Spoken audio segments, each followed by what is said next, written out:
नमस्कार प्रिय सज्जनों, दिव्य ज्ञान सरोवर में आपका स्वागत है। प्रिय सज्जनों, अध्यात्म क्या है? ये सवाल हम सब के लिए बड़ा पेचीदा हो सकता है। हर किसी के लिए अलग अलग हो सकती है इसकी परिभाषा। कोई ईश्वरीय भक्ति को अध्यात्म का रूप मानता है, तो किसी के लिए सेवा भाव ही वास्तविक अध्यात्म है। लेकिन कुछ लोग धार्मिक स्थान पर जाने और अपने अनुसार पूजा करने को ही अध्यात्म मानते हैं। लेकिन दोस्तों, क्या वास्तव में अध्यात्म वही है जैसा कि प्रचलित परंपराओं द्वारा स्थापित किया गया है? शायद नहीं। अध्यात्म बहुत विस्तारित विषय है। इसे केवल धर्म और पूजा पद्धति के साथ जोड़कर नहीं देखा जाना चाहिए, परंतु कई लोगों का मानना है कि आप धार्मिक हुए बिना भी आध्यात्मिक हो सकते हैं। धार्मिक व्यक्ति हमेशा धर्म से जुड़ी सामान्य परंपराओं और मान्यताओं का निर्वहन करता है, लेकिन आध्यात्मिक व्यक्ति के लिए ऐसा करना जरूरी नहीं होता है। ये भी संभव हो सकता है कि आपको ज्ञात ही नहीं है कि वास्तव में आप आध्यात्मिक है या नहीं। तो चलिए प्रिय सज्जनों, आज के इस वीडियो में हम आपको बताने का प्रयास करते हैं कि वास्तव में आध्यात्मिक जीवन शैली किस प्रकार की होती है। प्रिय सज्जनों, हम यहाँ पर आध्यात्मिक जीवन शैली से जुड़ी कुछ बातें बताने जा रहे हैं जो आध्यात्मिक व्यक्ति में होना बहुत जरूरी है।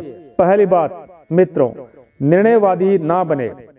प्रिय मित्रों, कोई भी आध्यात्मिक व्यक्ति ना तो स्वयं को और ना ही दूसरों को जज करता है। अध्यात्म यात्रा तभी शुरू होती है जब आप स्वयं व अन्य लोगों के बारे में कोई भी निर्णयात्मक रवैया करने से दूर हो जाते हैं। वह दूसरों को ना तो कमतर ठहराते हैं और ना ही दूसरों के बारे में बुरा बोलते हैं। इसके स्थान पर लोगों के बारे में अच्छी बातें बोलते हैं और प्रेम ही फैलाते हैं। तो सज्जनों, अगर सीधे शब्दों में कहे तो आध्यात्मिक व्यक्ति नित्य प्रतिदिन अपने व्यवहार में दया अर्थात दयालुता का व्यवहार उत्पन्न करने का प्रयास करता है। दूसरी बात है, दुनिया को बेहतर बनाने का प्रयास करता है। अध्यात्म का सकारात्मकता से सीधा संबंध है। जब आप कोई सकारात्मक करने का प्रयास करते हैं तो वह भी एक प्रकार से अध्यात्म ही है। प्रिय सज्जनों, आध्यात्मिक व्यक्ति के लिए मानवता ही सबसे बड़ा धर्म है। ऐसा व्यक्ति मानवता के लिए ही प्रयास करता है। ऐसा व्यक्ति समाज के उत्थान और सहायता के लिए कई प्रकार के कार्य करता है।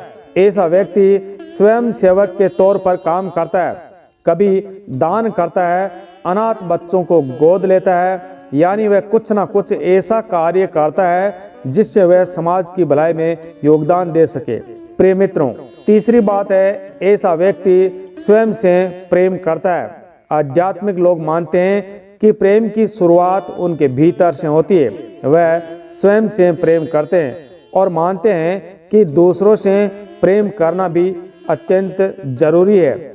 ऐसे लोग अपने शरीर और आत्मा का ख्याल रखते हैं और इसके लिए वे लोग संतुलित आहार और व्यायाम का रास्ता अपनाते हैं। इसके अलावा वे स्वयं की आत्मिक ऊर्जा को भी सही रूप से संचालित करने का प्रयास करते हैं।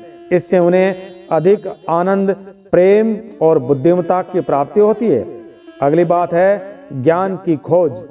प्रिय सज्जनों, ज्ञान की खोज का विचार ही व्यक्ति को आध्यात्मिकता की ओर ले जाता है।